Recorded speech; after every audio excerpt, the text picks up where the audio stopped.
Hey, and welcome to your Libra horoscopes for the week of November 26th through December 2nd, which means it's official. We're moving into December, the last month of the year, which I'm kind of excited about, actually.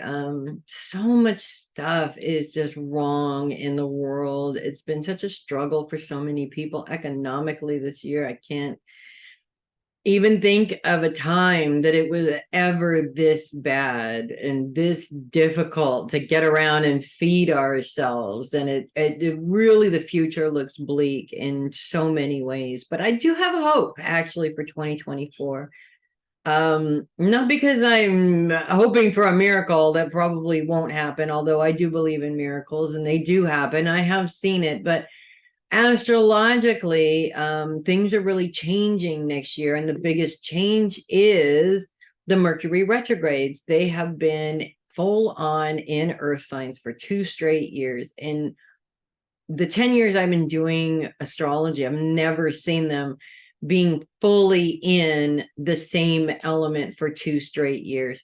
Maybe a little bit, in the same element as before, but with an influence of another element.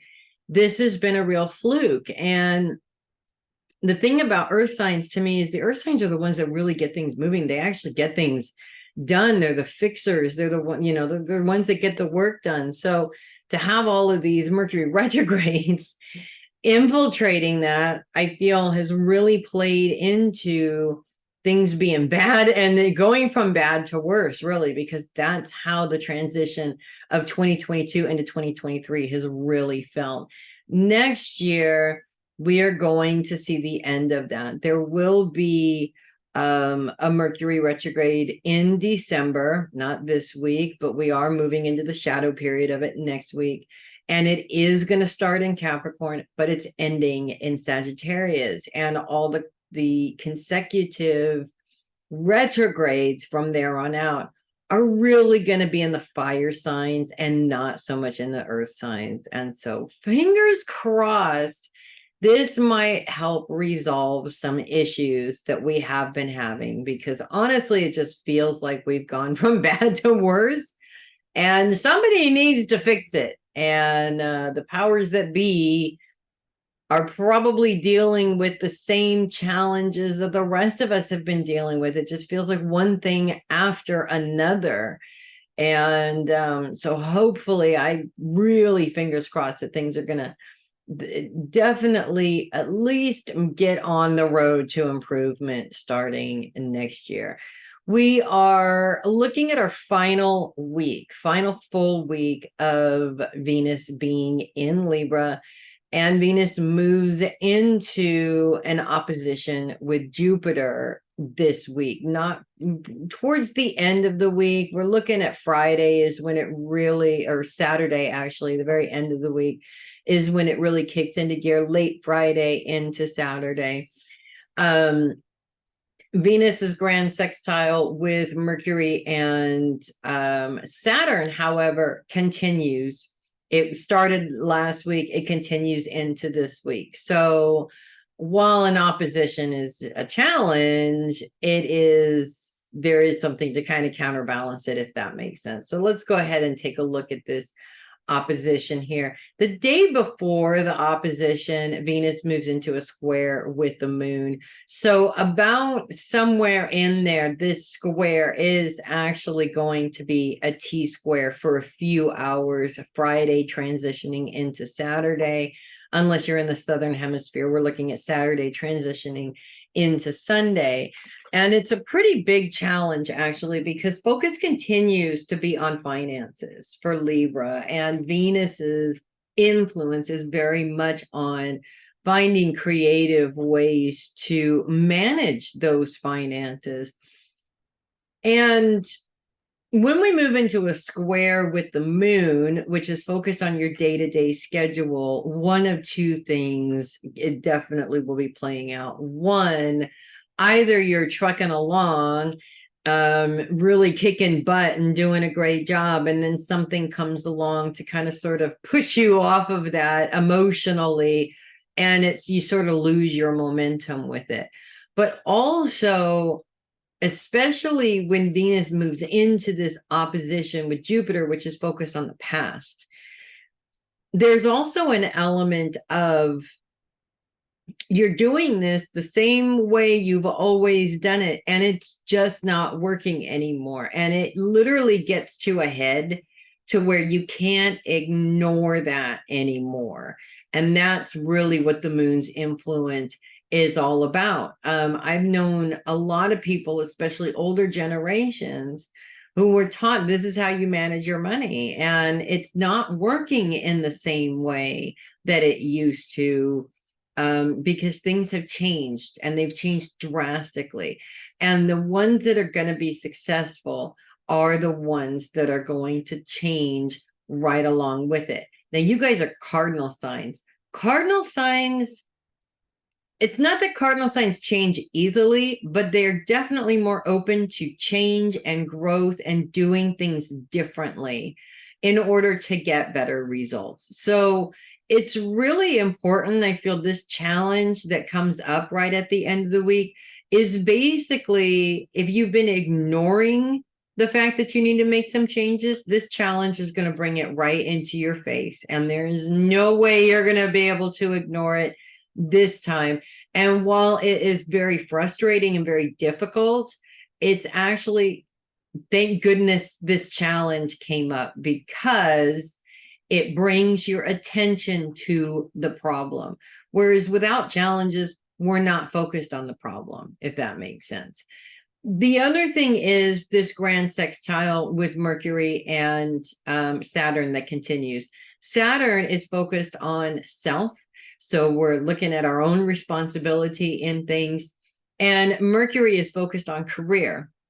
And Mercury has an awful lot of energy to go into that career as well. So when we're talking about our financial situation, we're talking about looking at our responsibility to the problem, not pointing the finger at other people as to why the problem exists. This is a big problem with the world in general. And I know quite a few Libras who also have this problem. It's all about not their fault and all about somebody else's. Now's the time to take responsibility for your own crap, period.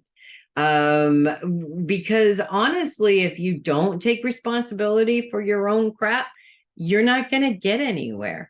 I've actually literally spent this whole entire year with a Libra, married to a Libra, really railing against the decisions that are being made that I don't agree with. And the whole entire lesson for me was stop relying on him and start taking care of this yourself, because you're the only one that has any control over it when you're dealing with it yourself, rather than relying on somebody else to do it.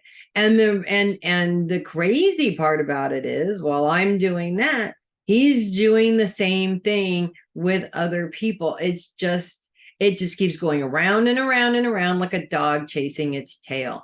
This is why all of this is sort of happening to you right now, because it's trying to shed light on what you need to do and not necessarily coming up with a plan for somebody else in order to fix their problem, so that maybe, just maybe, they can fix your problem.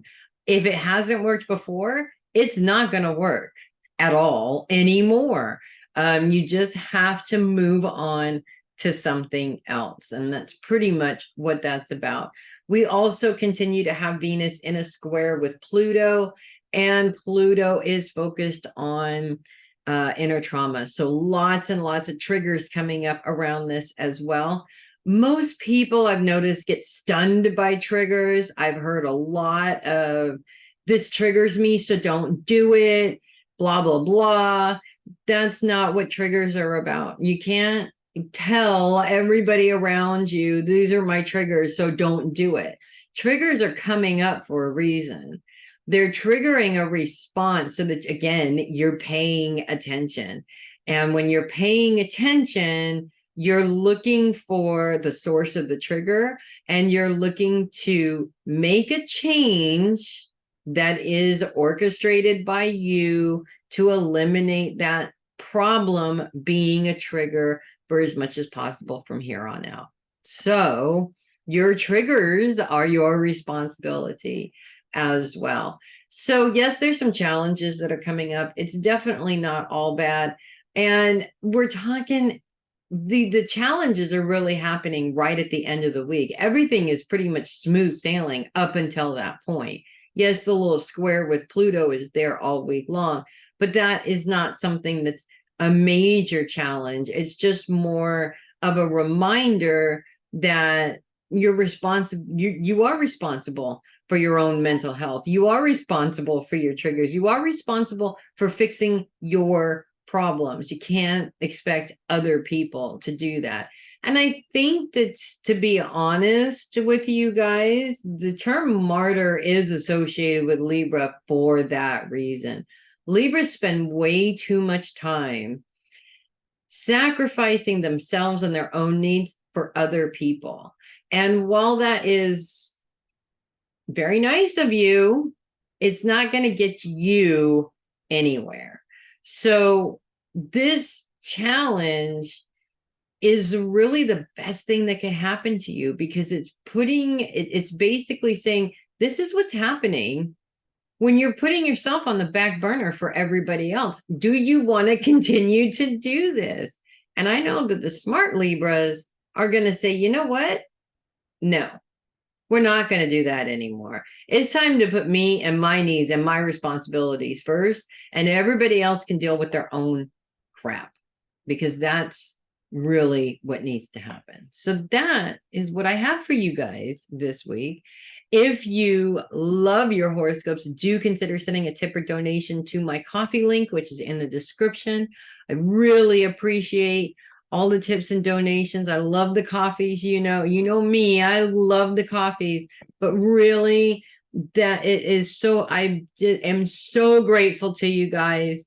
This is what keeps me going. This is what keeps this continuing to be a thing every single week. And though I do want it to remain a free service, I still appreciate the support nonetheless. So thank you so much, you guys. It's really made my year, and I'm looking forward to continuing this and making improvements through into next year.